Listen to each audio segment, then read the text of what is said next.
Washington mornings on the Mall. 105.9 FM. And AM 630. WMAL. 8:07 on WMAL, where Washington comes to talk. It's Brian Wilson, joined today by Larry O'Connor from Breitbart TV. Larry, good to have you along. Great to be here, really. We are a hurricane bearing down. That's right. We are focusing on Hurricane Sandy today, and in a few moments we are expected to be joined by Governor Martin O'Malley. Let me just give you the sort of the lay of the land, as it were. We just got the 8 o'clock update from the National Weather Service, and this storm around midnight tonight will be crossing into, it basically looks like it's going right up the Delaware Bay. Yeah. That's the line between New Jersey and Delaware, and it goes right up the Delaware Bay. Will be at the top of the bay about 2 a.m. Tomorrow morning. You need to know about this storm is that you don't focus so much on where the eye is, because this is a big storm. I mean, the diameter of this storm is 700 miles. And the tropical storm wind field is 200 miles in any direction. So it's a huge storm, and some of the heaviest winds are not near the eye. It's a very unusual storm in that regard. In the Washington, D.C. area, here's the bottom line. You need to be prepared for wind gusts that will occasionally hit 60 to 65 miles an hour. What does that mean? That means that there's a pretty good chance a lot of people in the listening area are going to lose power. There are 50 million people in the path of this storm. Millions of people could potentially lose their power no matter how good a job the utility companies do. Yep. We're talking not only 60, 65 mile an hour winds, we're talking about a tremendous storm surge in low-lying areas. We're talking about rain somewhere in the neighborhood of 5 to 10 inches in the D.C. area before this is over.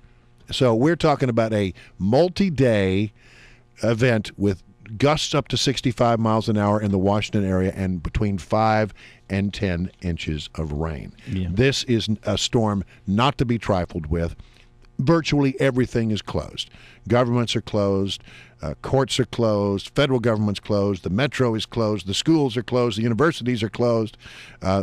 Airlines have canceled flights in and out of the Washington, D.C. area. In fact, across the whole region, some 7,400 flights have been canceled. Amtrak is canceled.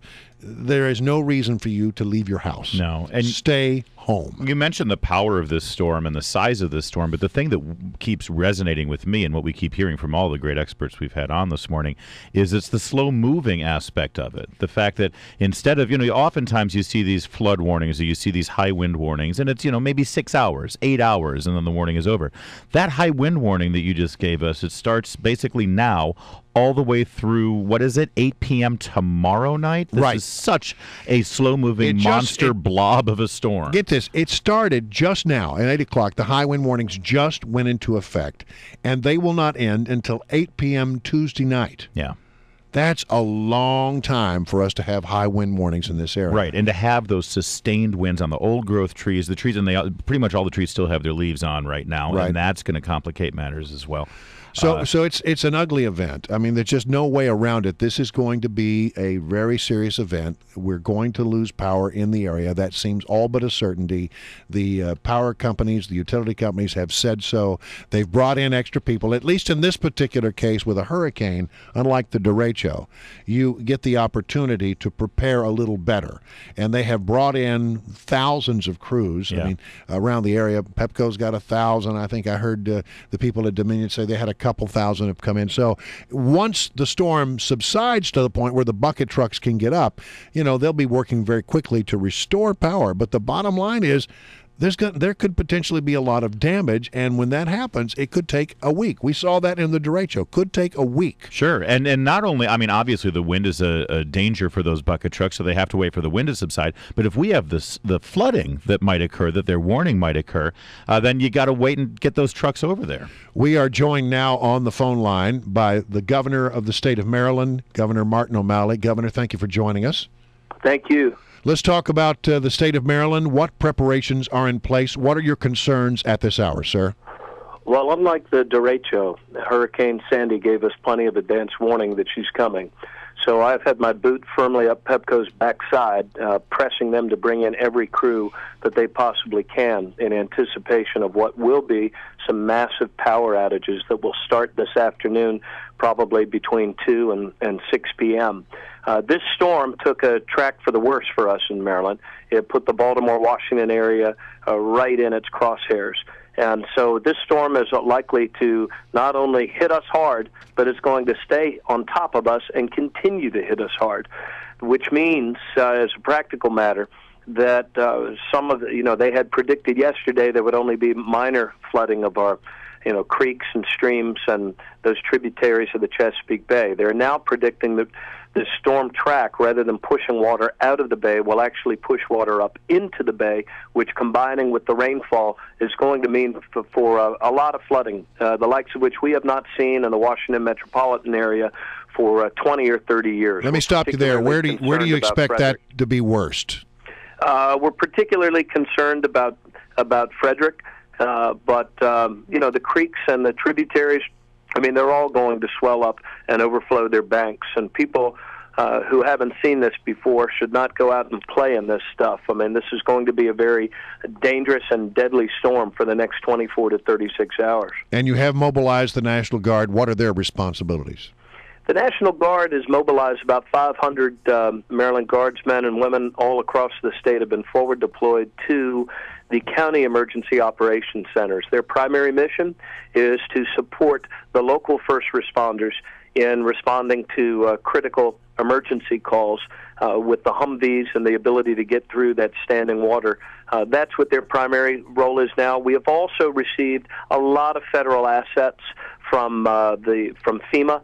I was on a conference call yesterday with Governor McDonnell and President Obama, and the President has pre-deployed a number of swift water rescue teams to us, as well as a lot of backup communications capability and other folks to coordinate our federal partners from FEMA. So the good news there is that in the old days they used to wait till after the storm hit. Now they're here with us and helping us to make sure we protect lives in these next 24 to 36 hours. Governor, we're seeing wire reports that Red Cross workers are coming from as far west as Nevada and California to come in and prepare for volunteer efforts. When people emerge from this storm, residents in the area, and they see that they didn't get hit too badly, they, I'm sure, would like to volunteer and help their neighbors out. Where do you suggest you're going to need the most help?